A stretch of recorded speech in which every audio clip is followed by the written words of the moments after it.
So Dr. Anthony Fauci created a bit of a stir earlier this week when he said this. We are certainly right now in this country out of the pandemic phase. Namely, we don't have 900,000 new infections a day and tens and tens and tens of thousands of hospitalizations and thousands of deaths. We are at a low level right now. So does that mean the pandemic is over?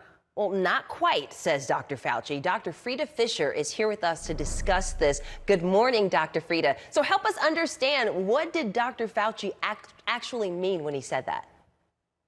Well, yeah, his comments did throw me off a bit, Melissa, because we are absolutely not out of the pandemic. I do believe that when he went back and clarified, he meant that we are in a different phase. Clearly, the numbers we have now, as far as cases and deaths, are not as high as we've had at the peak, but we are not out of the pandemic. In order to be in an endemic, you have to have a predictable amount of cases. It has to be static. It has to be something that does not disrupt society. And even now, this week, cases are up 60% over what they were 2 weeks ago. And we have hospitalizations that are back up. We have new variants that are rising, variants that are more transmissible than ever before. So by definition, we are not in an endemic because things are not static, they're not predictable.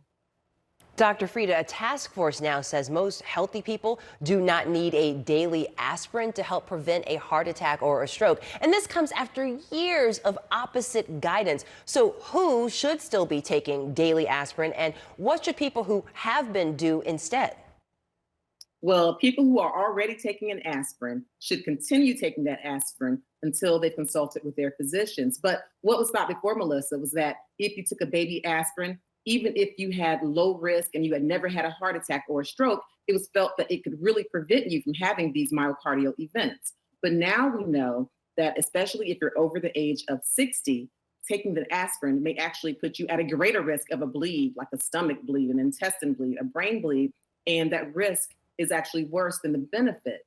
Now, there is a group between the ages of 40 and 59 where if you have a higher risk of having a heart attack, like if you have a 10% risk of having a heart attack or a stroke in the next 10 years, you may have a benefit with aspirin, but even still, studies show us that it's just a small benefit. But again, please, I'm asking people, do not stop the aspirin until you consult with your physician, because if you've already had a heart attack or a stroke or a stent, your physician may still believe that for you, the aspirin has benefits. Dr. Frita Fisher, thank you so much for your medical expertise. We appreciate you. Thank you.